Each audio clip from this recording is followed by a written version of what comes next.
संसदीय कार्य मंत्री किरण रिजिजू इस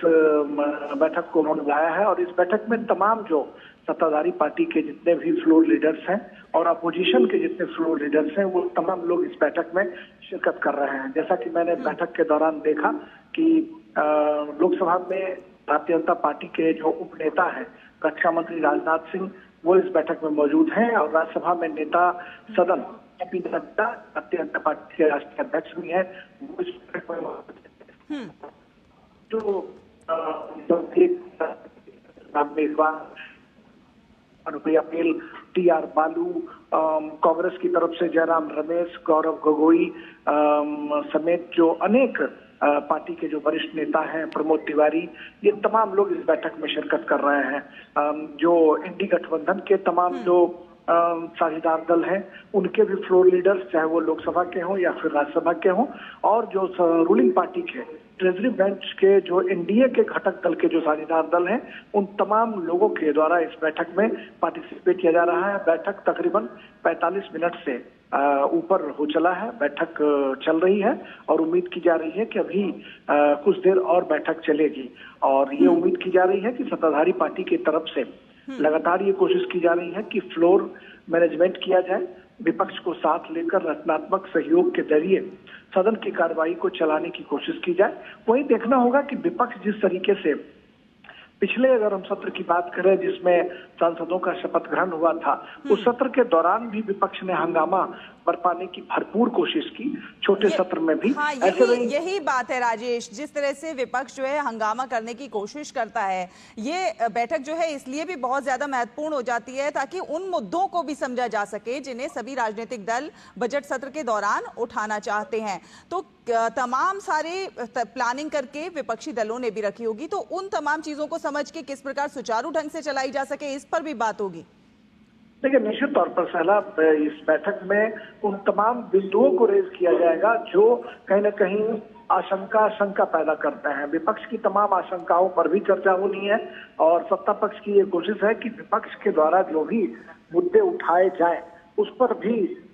हम चर्चा कराने की कोशिश की है। और सत्ता पक्ष के द्वारा लगातार ये कहा जाता रहा है, पिछले सत्रों की बात करें या पिछले 10 साल से मैं लगातार 2014 से 2024 तक मैं लगातार संसद का सत्र जो है मैंने कवर किया है और इस दौरान हमने देखा कि सरकार के द्वारा, सत्ता पक्ष के द्वारा विपक्ष से रचनात्मक सहयोग की अपील की जाती रही है। विपक्ष के लोग सर्वदलीय बैठक में मौजूद रहते हैं, वहां कहा जाता है कि सदन चलाने में हम रचनात्मक सहयोग करेंगे, लेकिन उसके बाद भी सदन के भीतर नजारा जो है कुछ अलग ही दिखाई पड़ता है। हंगामा करने की कोशिश विपक्ष के द्वारा लगातार की जाती है, सदन से बाहर और सदन के भीतर। ये कहीं ना कहीं हैरानी जरूर पैदा करता है, क्योंकि जब सर्वदलीय बैठक में आप तमाम बिंदुओं पर जब चर्चा करते हो तो उस बैठक के दौरान ही तमाम आशंकाओं पर सत्ता पक्ष के द्वारा बातें कही जाती हैं। ये कहा जाता है कि हम तमाम बिंदुओं पर चर्चा को तैयार हैं।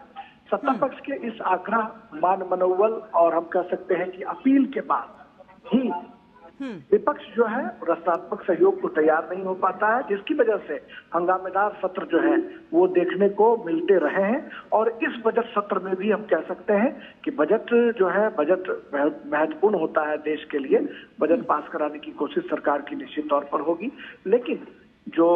मैं अब तक जो महसूस कर पाया हूं कि विपक्ष के द्वारा कहीं ना कहीं इस सत्र में भी हंगामा बरपाने की कोशिश जरूर होगी और विपक्ष के द्वारा सदन में अवरोध पैदा करने के प्रयास निश्चित तौर पर दिखाई पड़ेंगे, क्योंकि कई तरह के जो मुद्दे हैं उसको विपक्ष अभी से रेज कर रहा है। राजेश राज, ये बजट सत्र देखिए कई मायनों में बहुत ज्यादा महत्वपूर्ण हो जाता है और इस बार का बजट सत्र इसलिए भी महत्वपूर्ण है क्योंकि कई नए विधेयक भी इस सत्र में पेश किए जाने हैं। हाँ, बिल्कुल आपने सही कहा। करीब 5-6 विधेयक जो है वो लिस्टेड है, जिस पर सरकार जो है वो चर्चा कराने को लेकर तैयारी की मुद्रा में दिखाई पड़ रही है। कई जो है जनहित से जुड़े हुए मुद्दे हैं और सबसे जो महत्वपूर्ण है कि दोनों सदनों में बजट पर मैराथन चर्चा होगी और बजट पर चर्चा के दौरान निश्चित तौर पर विपक्ष के पास एक बड़ा मौका होता है जब वो सरकार की खामियों को गिनाने की कोशिश कर सकते हैं। जैसा कि आपने देखा कि राष्ट्रपति के अभिभाषण पर धन्यवाद प्रस्ताव पर चर्चा के दौरान भी जब हंगामा करने की कोशिश की गई तो सत्ता पक्ष ने कहा कि आप इस दौरान अपनी बातों को रख सकते हैं, अपने मुद्दों को उठा सकते हैं और प्रधानमंत्री जब रिप्लाई करने के लिए आएंगे तो आपके मुद्दों को भी वो छूने की कोशिश करेंगे, उसका जवाब देंगे। लेकिन विपक्ष की तरफ से कई बार ऐसा देखा जाता है कि नियमों की अनदेखी कर कार्य स्थगन प्रस्ताव लाया जाता है कि जो निष्ठित चीजें हैं, जो निष्ठित विषय हैं, उनको स्थगित कर सदन में तुरंत फौरी तौर पर किसी बिंदु पर चर्चा कराई जाए, जिसको लेकर नियमों का हवाला देकर दोनों सदनों में सभापति और जो लोकसभा अध्यक्ष हैं वो नियमों का हवाला देकर चर्चा नहीं कराते हैं, जिसकी वजह से विपक्ष जो है उसके पास एक मुद्दा होता है और विपक्ष कहीं ना कहीं इसको जो है सदन को अवरोध पैदा करने की कोशिश करता है। जी राजेश, तो कहीं ना कहीं जो सत्ता और विपक्ष के बीच जो डेमोक्रेसी में एक रचनात्मक सहयोग का माहौल दिखाई पड़ना चाहिए, उसकी कमी कहीं ना कहीं दिखाई पड़ती